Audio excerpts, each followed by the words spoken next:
Kekasih-kekasih Tuhan.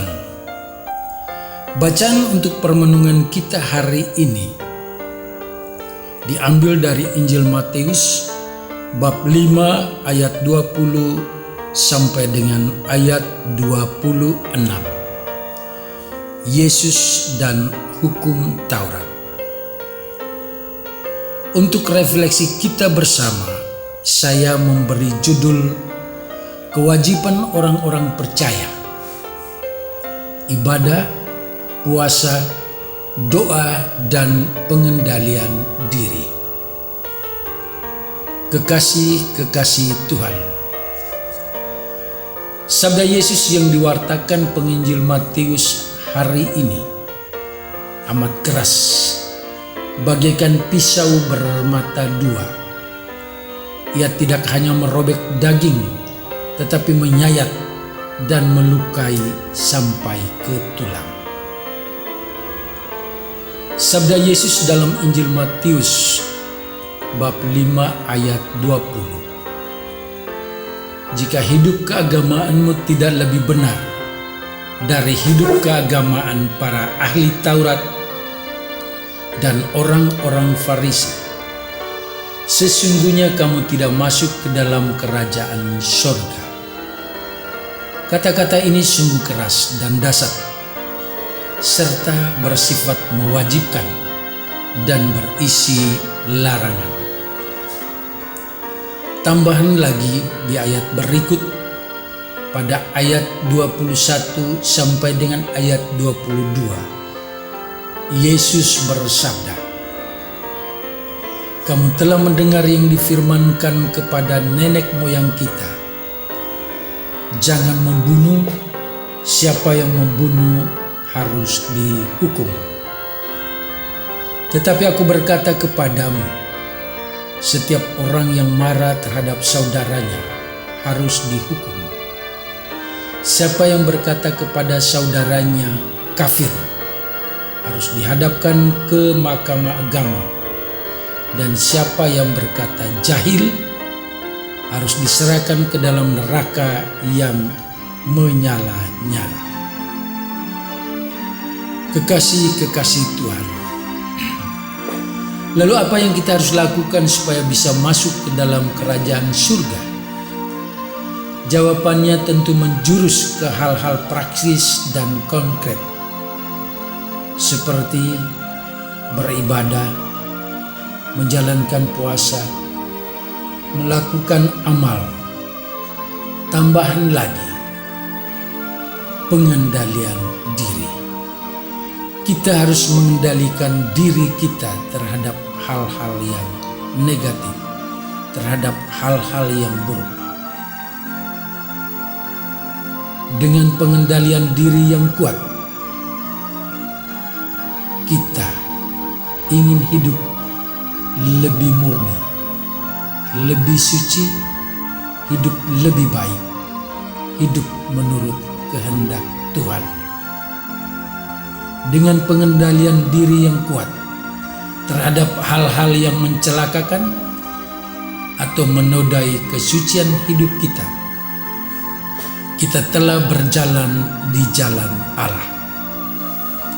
Jadi kita perlu beribadah, berpuasa, beramal, serta menjalankan pengendalian diri.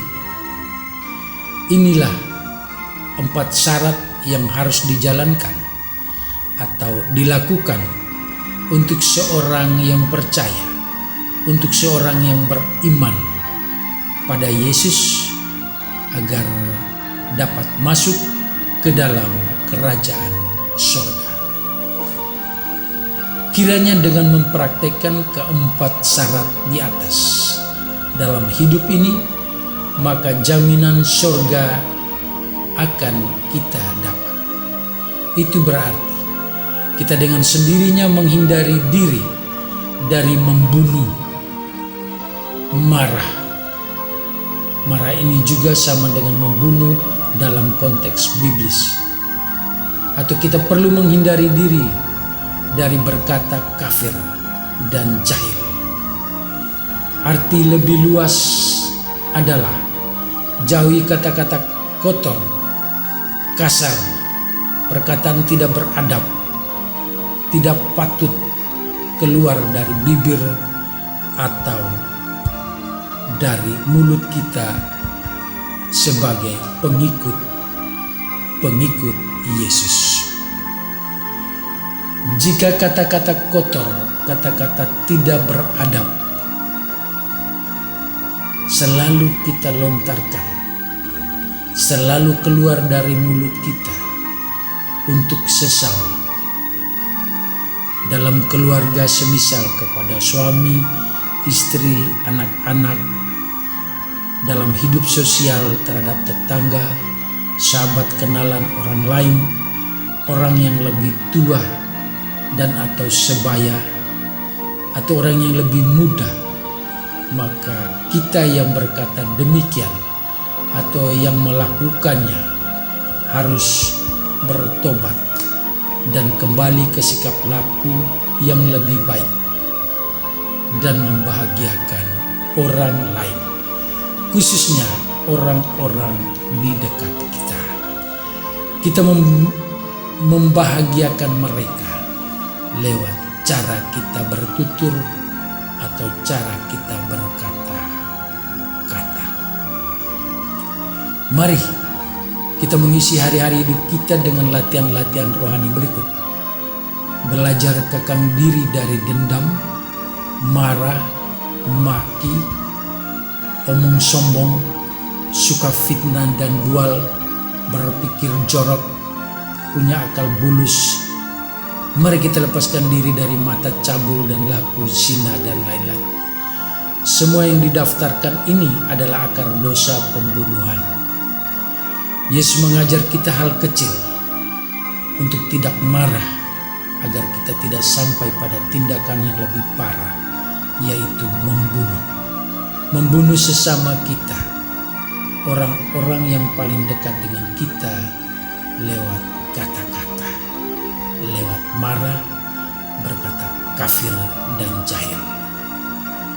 Mari kita belajar di hari-hari yang selalu menyulut pikiran, hati dan emosi kita untuk berkata-kata tidak beradab, dengan hidup baik, bahkan lebih baik, yang terwujud pada praksis berkata-kata baik.